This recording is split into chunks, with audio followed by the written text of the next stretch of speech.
সাফল্য বলতে কি বোঝান? এই সিস্টেম সাফল্য বলতে কি বোঝায়? এই ওয়ার্ল্ড অর্ডারটা সাফল্য বলতে কি বোঝায়? এই বস্তুবাদী জগৎটা আমাদেরকে সাফল্য বলতে আসলে কি বোঝায়? সাফল্য বলতে বোঝাচ্ছে ইমান। সাফল্য হলো ইমান, বিশুদ্ধ আকীদা, বিশুদ্ধ আমল, আল্লাহর আনুগত্য, রাসূলের আনুগত্য, দুনিয়ার জীবনে মুসাফিরের মতো থাকা, যতটুকু প্রয়োজন ততটুকু সন্তুষ্ট থাকা, একজন নেককার স্ত্রী, সুসন্তান সন্ততি, আদর্শ একটা পরিবার, হালাল একটা রিজিক, বাস। ইসলামের জন্য দাওয়াত, তাবলীগ, মেহনত, দিন প্রতিষ্ঠার চেষ্টা, প্রয়োজনে জিহাদ, প্রয়োজনে শাহাদাত। আর কি আছে সাফল্য বলতে? এরকম সাহাবী একজন নয়, কিন্তু এক একজন সাহাবী সম্পর্কে এক একটা করে কথা বলা যাবে। হানজালা রাদিয়াল্লাহু আনহুর নাম শুনছেন? হানজালা রাদিয়াল্লাহু আনহু, তিনিও বিয়ে করেছেন একদিন, তার পরের দিন সকালে উহুদের যুদ্ধে গিয়েছেন। 70টা আঘাত সহ্য করেছেন, বলা হচ্ছে কিতাবের মতো 70-80টা আঘাত তার দেহে ছিল। শহীদ হয়েছেন। উহুদ যুদ্ধে যখন সাহাবীদেরকে দাফন করা হচ্ছে, তখন তিনি নবী সাল্লাল্লাহু আলাইহি ওয়াসাল্লাম দেখলেন হানজালা রাদিয়াল্লাহু আনহুর লাশটা ভেসে আছে, বাতাসে ভেসে আছে, এবং লাশ থেকে পানি ঝরতেছে। সাহাবীরা জিজ্ঞাসা করলেন, ইয়া রাসূলুল্লাহ, এটা কেমন, এটা কিভাবে হচ্ছে? তখন নবীজি বললেন যে হানজালা গত রাতে বিয়ে করেছে, গোসল করার সময় পায় নাই, সে সকালবেলা চলে আসে যুদ্ধের মাঠে, ফেরেশতারা তাকে গোসল দিচ্ছে, এটার পানি পড়ছে, আমরা দেখতে পাচ্ছি। সাফল্যের সংজ্ঞা আসলে কি? আল্লাহ পাক আমাদেরকে আসলে দুনিয়ার হাকিকত বোঝার তৌফিক দান করে। কিছু আইডিওলজি আছে যেটা আপনার ভিতর চলে আসলে বাকি সব ঠিক হয়ে যাবে।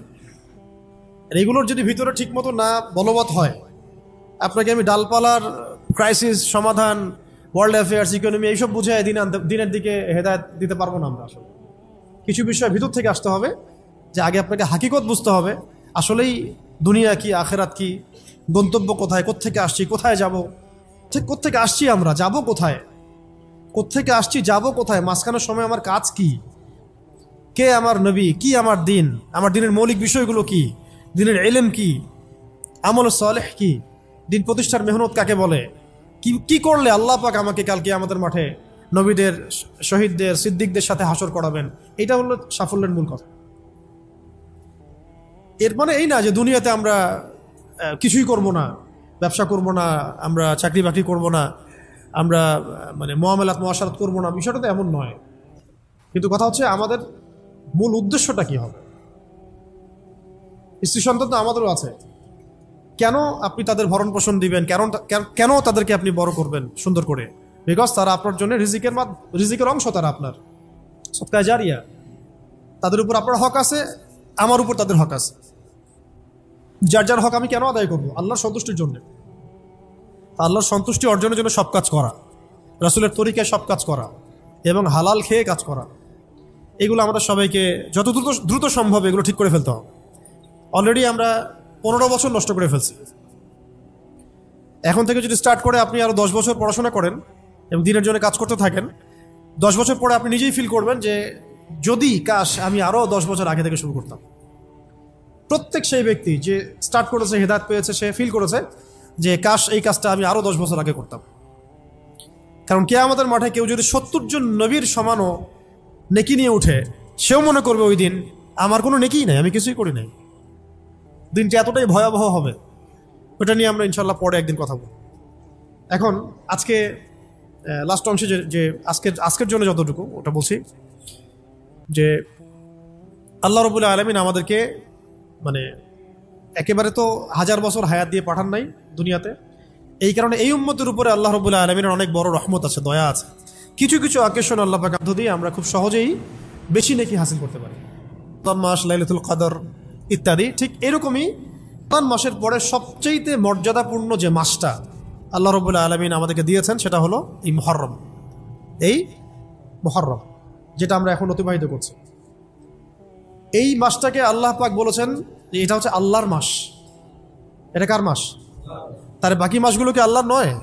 অবশ্যই। এটা বোঝানো হচ্ছে এটা আল্লাহ পাকের কাছে অনেক বেশি মর্যাদা মণ্ডিত, সম্মানিত। রক্তিম আকাশ থাকে দেখবেন এই মাসের মধ্যে, রক্তিম আকাশ থাকে, গধূলিটা অনেক রক্তিম হয়। তো এগুলোর আধ্যাত্মিক ইন্টারপ্রিটেশন আমি যাচ্ছি না, কারণ আমাদের এই ওয়ার্ল্ড আধ্যাত্মিক বিষয় অতটা বুঝে না।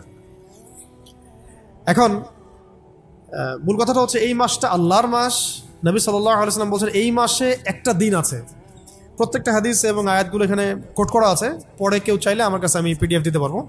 সময় শর্ট, আমি খালি শর্ট করে বলছি। এই মাসে একটা দিন আছে, এই মাসে একটা দিন আছে যেই দিনে আল্লাহ রাব্বুল আলামিন একটা পুরা জনগোষ্ঠীর তওবা কবুল করেছেন,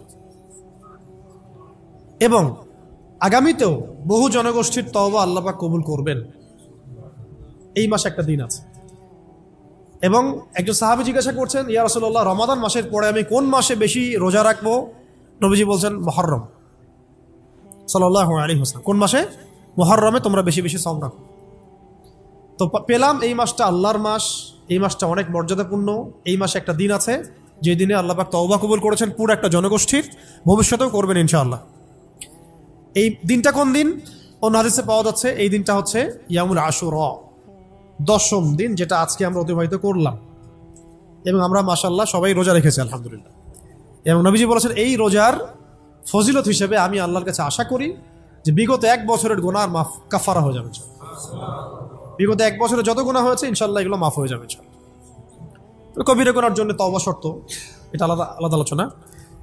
তাহলে এই মাসে আমরা এখন পর্যন্ত যারা রোজা রাখি নাই আরো রোজা রাখবো।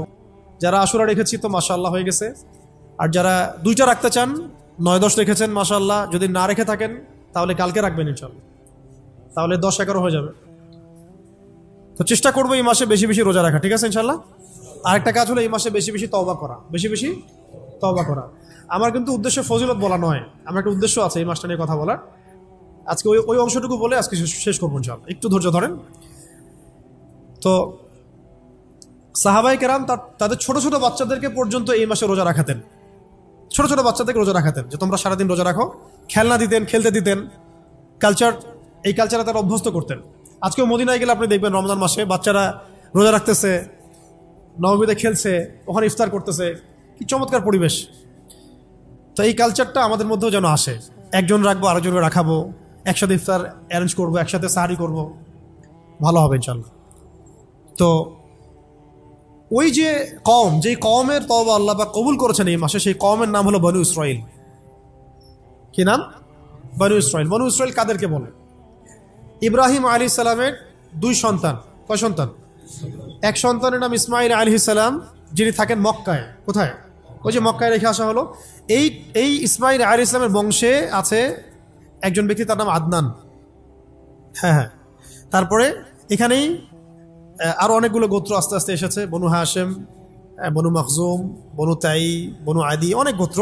এই গোত্রগুলোর মধ্যে বনু হাশিম গোত্রে সর্বশেষ নবী মুহাম্মদ রাসূলুল্লাহ সাল্লাল্লাহু আলাইহি ওয়াসাল্লাম। তার মানে আলাইহি ওয়াসাল্লাম ছিলেন বনু ইসমাঈলের অন্তর্ভুক্ত, বনু ইসমাঈলের অন্তর্ভুক্ত।